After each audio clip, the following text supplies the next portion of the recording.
Last part में हमने देखा था कि सीनियर मंकी ने मैक्स और बाकी सबको वापस भेज दिया था, जिसके बाद मास्टर जियो जियान ने जीनियस बैटल फिर से शुरू करवा दी थी, जिसमें मैक्स बोलन से जीत गया था। जिसके बाद उसने डिसाइड करा था कि वो इंस्पेक्टर एनवॉय बनकर जियानवू किंगडम में जाएगा इंसेक्ट प्लान के बारे में सबूत ढूंढने, पर उसके लिए उसे डोमेन मास्टर लेवल पर पहुंचना होगा। अब आगे तो इस पार्ट की शुरुआत में मंकी सीनियर मैक्स से बोलते हैं कि क्या तुम सच में डोमेन मास्टर लेवल पर ब्रेक थ्रू करके जियानवू यूनिवर्स में इंस्पेक्टर एनवॉय बनकर जाना चाहते हो। इस पे मैक्स हाँ करते हुए कहता है कि मैं वहाँ पर इंसेक्ट लैंड के बारे में और क्लू ढूंढूंगा। इस पे सीनियर मंकी कहते हैं कि जियानवू यूनिवर्स किंगडम में इंस्पेक्टर एनवॉय बनकर जाने के बाद तुम्हारे पास काफ़ी पावर तो आ जाएगी, पर तुम अपनी करंट सेफ्टी खो दोगे, क्योंकि वहाँ पर पता नहीं तुम्हें कैसे कैसे लोग मिले और हो सकता है वो जगह डीमन माउंटेन से भी ज़्यादा खतरनाक हो। ये सुन के मैक्स कहता है कि मेरा प्लैनेट अर्थ जियानवू यूनिवर्स किंगडम में आता है, इसलिए मुझे वहाँ जाकर इंसेक्ट लैंड के बारे में सबूत ढूंढने ही होंगे। साथ ही मैं डोमेन मास्टर लेवल पर खुद को पहुँचाकर जल्दी से ताकतवर बनना चाहता हूँ, ताकि मौका आने पर मैं इंसेक्ट लैंड का सामना कर सकूँ। ये सुन के सीनियर मंकी कुछ सोचते हैं और फिर मैक्स से कहते हैं कि मैं तुम्हारे डिसीजन की रिस्पेक्ट करता हूँ, पर मुझे तुम्हारी सेफ्टी का भी ख्याल रखना है, इसलिए तुम सबसे पहले प्रिमिटिव वॉइड में जाना, जो जगह तुम्हें जल्दी से डोमेन मास्टर लेवल पर पहुँचने में मदद करेगी। साथ ही वहाँ तुम्हें एक कल्टीवेटर भी मिलेगा जो तुम्हारा गार्ड बनकर तुम्हारे साथ हर समय रहेगा। ये सुन के मैक्स सीनियर मंकी को इसके लिए थैंक यू बोलता है। आगे मैक्स उस जगह से प्रिमिटिव वॉइड जाने वाला होता है, जहां जाने से पहले वो वूका और रोंग जुन से मिलता है, जहां वूका उसके जाने के दुख में रोने लगती है, लेकिन फिर खुद को संभाल कर रोंग जुन के साथ खुशी खुशी उसे बाय करती है। अब थोड़े समय बाद मैक्स अपनी स्पेसशिप में बैठकर प्रिमिटिव वॉइड में आ जाता है, जो यूनिवर्स का एरिया मैक्स को काफी सुंदर लगता है, क्योंकि वहां पर 136 प्लैनेट थे और वो अजीब सी डायरेक्शन में ही एक दूसरे का चक्कर लगाते थे।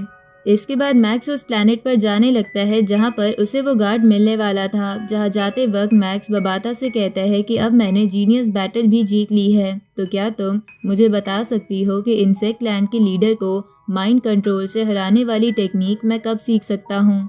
इस पे बबाता कहती है कि तुम्हें वो टेक्निक सीखने के लिए रिलीम मास्टर लेवल पर पहुँचना होगा। ये सुन के मैक्स कहता है कि फिलहाल के लिए मैं अपनी ह्यूमन बॉडी को डोमेन मास्टर लेवल पे पहुंचाने पर ही ध्यान देता हूँ। अब मैक्स अपनी स्पेसशिप उस जगह पर उतार लेता है जहां पर उसे वो गार्ड मिलने वाला था। अब मैक्स जैसे ही अपनी स्पेसशिप से बाहर आता है तो वो देखता है कि वो गार्ड उसकी स्पेसशिप के बाहर ही खड़ा है। इधर वो गार्ड मैक्स से कहता है कि योर हाइनेस, मेरा नाम डायलन है, मैं सीनियर मंकी के स्टूडेंट का स्टूडेंट हूँ, इसलिए मैं रिश्ते में आपका जूनियर हुआ।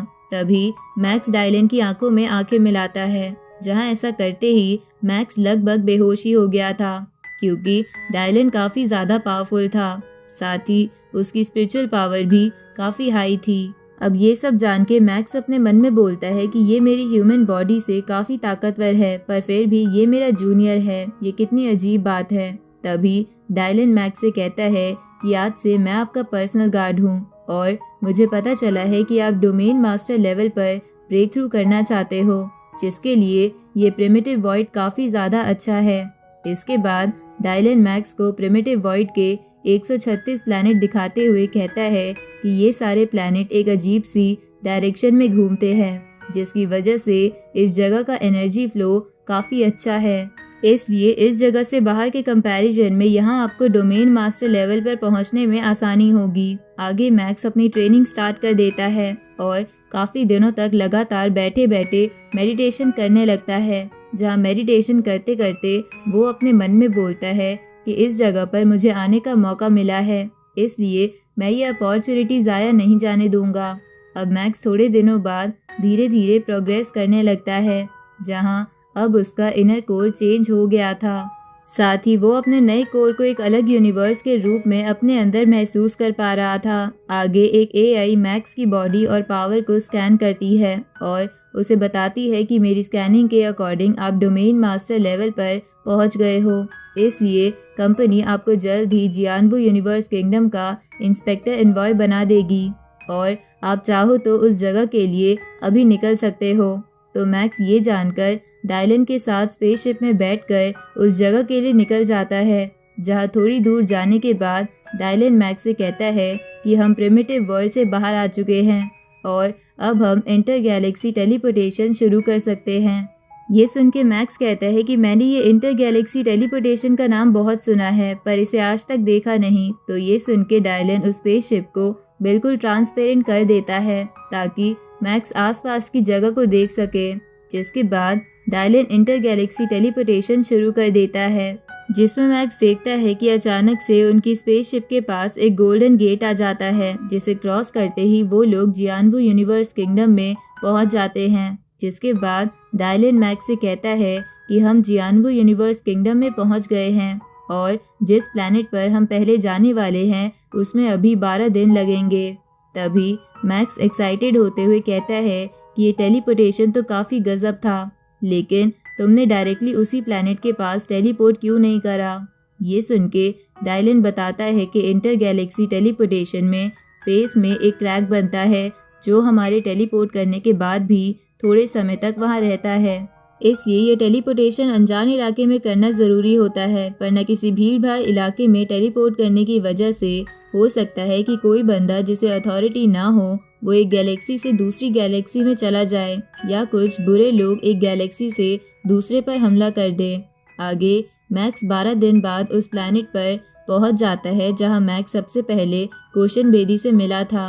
अब जैसे ही मैक्स उस प्लैनेट पर पहुंचता है तो मैक्स और बबाता ये देखकर काफ़ी खुश हो जाते हैं कि उनके यूनिवर्स किंगडम के पॉइंट्स इस प्लैनेट पर काफ़ी ज़्यादा पैसों में बदल जाते हैं। इसलिए मैक्स और बबाता प्लैनेट के अंदर डांस करते हुए एंटर करते हैं, जिसके बाद मैक्स बबाता से कहता है कि इतने पैसों से मैं अपनी क्लाउड रटन को अपग्रेड कर सकता हूँ, साथ ही तुम्हारे और मेरे मास्टर की वो स्पेसशिप को भी रिपेयर करवा सकता हूँ।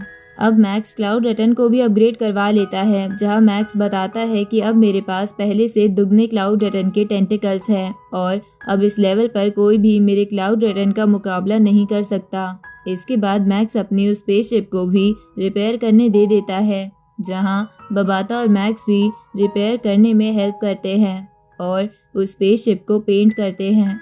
साथ ही बबाता उस स्पेसशिप के वेपन्स और सॉफ्टवेयर को भी चेक करती है।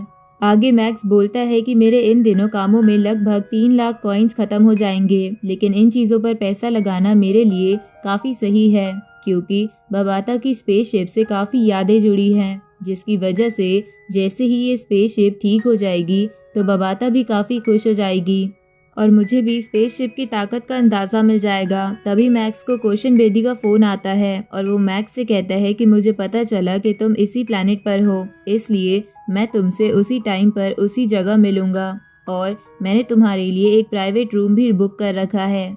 अब मैक्स उस रेस्टोरेंट में आ जाता है जहां मैक्स पिछली बार कोशन बेदी के साथ आया था। तभी मैक्स वहां पर मास्टर होंग और जी क्विंग को देखता है तो मैक्स उन दोनों के पास चला जाता है। तभी मास्टर होंग मैक्स से कहते हैं कि तुम्हारा यहाँ कैसे आना हुआ। इस पे मैक्स उनके साथ बैठकर उन्हें बताता है कि वो जियानवू यूनिवर्स किंगडम का इंस्पेक्टर एनवॉय बनकर यहाँ आया है ताकि वो इंसेक्ट लैंड के बारे में सबूत ढूंढ सके। इस पे मास्टर होंग कहते हैं कि मुझे भी अगर इंसेक्ट लैंड के बारे में कुछ पता चला तो मैं तुम्हें बता दूंगा। ये सुन के मैक्स कहता है कि ये सब बातें तो बाद में करेंगे, पर आप पहले मुझे ये बताइए कि आप दोनों हाथ पकड़कर साथ क्यों घूम रहे हो। इस पे मास्टर होंग कहते हैं कि हम दोनों एक दूसरे को पसंद करते हैं और मैंने ये बात जी क्विंग को बता दी है। ये सुन के मैक्स हैरान हो जाता है और फिर उन दोनों को कॉन्ग्रेचुलेट करते हुए बोलता है कि आपने भाभी तो काफ़ी सुंदर चुनी है। ये सुन के जी क्विंग शर्मा जाती है।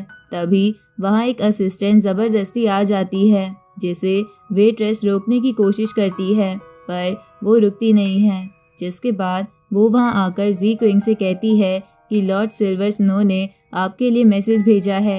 अब वो असिस्टेंट लॉर्ड सिल्वर स्नो को वीडियो कॉल लगा देती है, जो जी क्विंग से कहती है कि तुम जल्दी से वापस आ जाओ क्योंकि तुम्हारे लिए ये लड़का बिल्कुल भी लायक नहीं है, जिसका कोई फैमिली बैकग्राउंड ना हो, और अगर तुमने मेरी बात नहीं मानी और जिद करने की कोशिश करी तो समझ लेना कि मेरा गुस्सा तुम्हारे इस लवर पर उतरेगा। ये सुन के जी क्विंग मास्टर होंग से कहती है कि मुझे वापस जाना होगा क्योंकि मैं तुम्हें मुसीबत में नहीं देख सकती। ये सुन के मास्टर होंग कुछ बोलने लगते हैं, पर जी क्विंग उन्हें चुप करवा देती है और वहाँ से जाने लगती है। तभी मास्टर होंग जी क्विंग का हाथ पकड़कर उससे कहते हैं कि तुम मेरा इंतज़ार ज़रूर करना, मैं तुम्हारे लिए ज़रूर आऊँगा। ये सुन के जी क्विंग रोते हुए वहाँ से चली जाती है, जिसके जाने के बाद मैक्स मास्टर होंग से पूछता है कि आखिर ये लॉर्ड सिल्वर स्नो है कौन। ये सुन के डायलन बताता है कि वो जी क्विंग के क्लैन की एंसेस्टर है, साथ ही वो वर्चुअल यूनिवर्स कंपनी की जियानवू किंगडम वाली ब्रांच की मार्शल डिपार्टमेंट की हेड है। ये सुन के मैक्स कहता है कि इसका मतलब क्या है।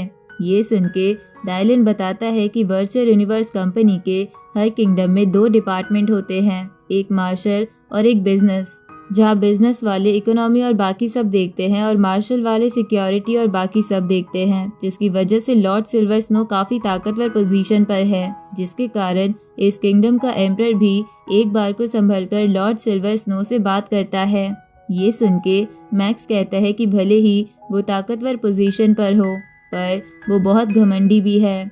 ये सुन के डायलन कहता है कि आप यहाँ एक इंस्पेक्टर एनवॉय बनकर आए हो, इसलिए आपकी अथॉरिटी लॉर्ड सिल्वर स्नो से भी ज़्यादा है, क्योंकि आपने अगर कोई भी उनके खिलाफ कंप्लेन वर्चुअल यूनिवर्स कंपनी में कर दी तो उनकी पोजीशन छिन सकती है। ये सुन के मैक्स कहता है कि ये तो बहुत ही अच्छी बात है, अब तो मैं बीच में पड़कर जी क्विंग को आपसे मिलवाने की कोशिश कर सकता हूँ। ये सुन के मास्टर होंग कहते हैं कि इसकी कोई ज़रूरत नहीं है, ये मामला मेरा और जी क्विंग का है, जिसके लिए मैं आज अगर तुम्हारी मदद ले भी लूँ, पर आगे चलकर मुझे खुद ही सब देखना होगा, इसलिए अब भी मैं इस मामले को खुद ही हैंडल करूँगा। ये सुन के मैक्स इसके लिए मान जाता है। इस तरफ हम लॉर्ड सिल्वर स्नो और बिजनेस हेड को एक साथ देखते हैं, जहां Lord silver snow business head से कहती है कि मुझे नहीं पता था कि वर्चुअल यूनिवर्स कंपनी इतनी जल्दी एक इंस्पेक्टर एनवॉय को भेज देगी। ये सुन के वो बिजनेस हेड कहता है कि मैक्स काफ़ी ज़्यादा टैलेंटेड है और उसे वर्चुअल यूनिवर्स के काफ़ी सीनियर्स पसंद करते हैं, साथ ही वो सीनियर मंकी का स्टूडेंट भी है, इसलिए अगर मैक्स ने हमारे खिलाफ कोई एक्शन लिया तो हम कुछ नहीं कर पाएंगे। और इसी के साथ ये पार्ट यहीं ख़त्म होता है।